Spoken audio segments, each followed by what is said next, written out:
you probably know, the EIU is part of the family of companies that publishes the Economist magazine. And we're going to be publishing a white paper next month called Serious Business, Web 2.0 Goes Corporate. So I'm the author of that report, and I'm here to share some of the findings that we've gotten from our research. But before I start, I want to apologize. I left my orange face paint at home. I hope FAST will forgive me.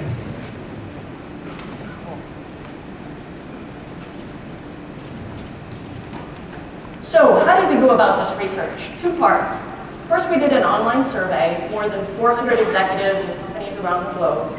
Some of them quite senior. More than 2/5 of our survey takers were in the C-suite or were board members. We talked to big companies. The average size was 2.5 billion in revenue annually. We talked to a range of industries, and we talked to folks around the world. So 39% of our respondents were from North America, 26% from Asia, and 26% from Europe.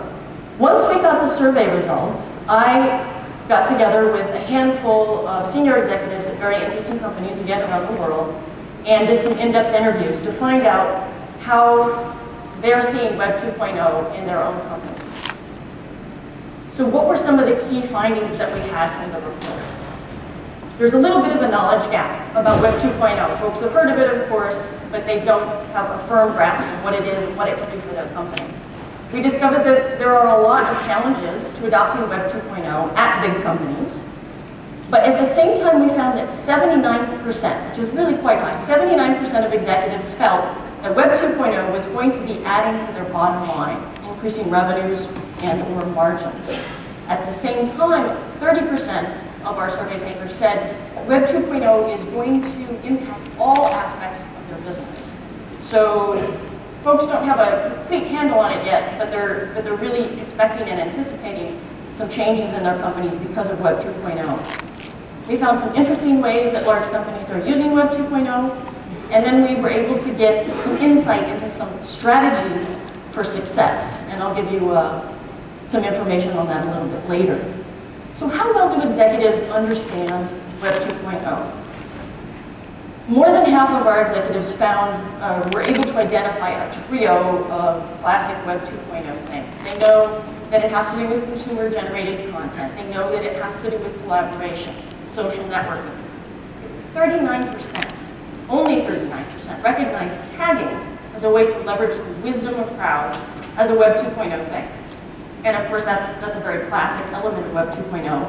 And even more surprising, fewer than a third were able to identify applications that harness network effects as being Web 2.0. And if any of you have ever heard Tim O'Reilly talk about Web 2.0 or explain it, you've known within 60 seconds that network effects are really the heart and soul of Web 2.0. And so the fact that only a third identified that was actually kind of surprising. At the same time, some folks within the corporate walls are more knowledgeable than others. Folks in the C-suite tended to know a lot more about Web 2.0 than middle managers. People that worked in, say, sales and marketing knew more about Web 2.0 than folks in human resources.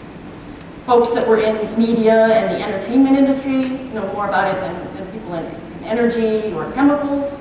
And in terms of geographically, who understands Web 2.0 the best, in order, we found that executives in the US, Germany, China, India, and the UK were the most Web 2.0 savvy folks, with people in smaller emerging markets being less familiar with Web 2.0. So what are some of the key challenges, if you're at a big company and you want to use Web 2.0, what are some of the key challenges to doing that? First, there's a perceived lack of support from the top. And as I've already said, CIOs know a lot about Web 2.0 and are very open to it, but at the same time, everyone seems to think that their boss just doesn't get it. So whether or not that's true, it's a perception, and so it turns out to be a challenge. Another challenge is that CFOs aren't exactly Web 2.0 friendly. These folks are much less likely to think that Web 2.0 is going to transform their business. They're less likely to think that it's going to boost revenues, and they just aren't that interested in it overall.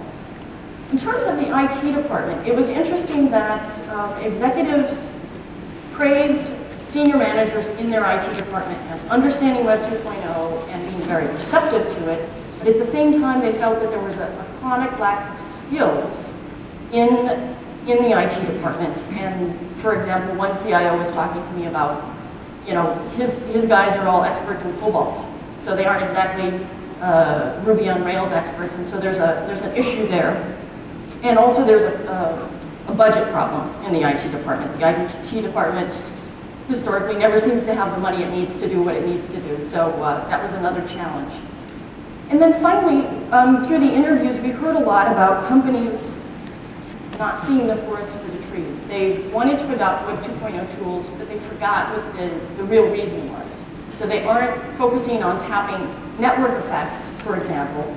They may be much more concerned about, you know, having a shiny new blog, but they aren't necessarily doing the things that they need to get the best use out of their Web 2.0 tools.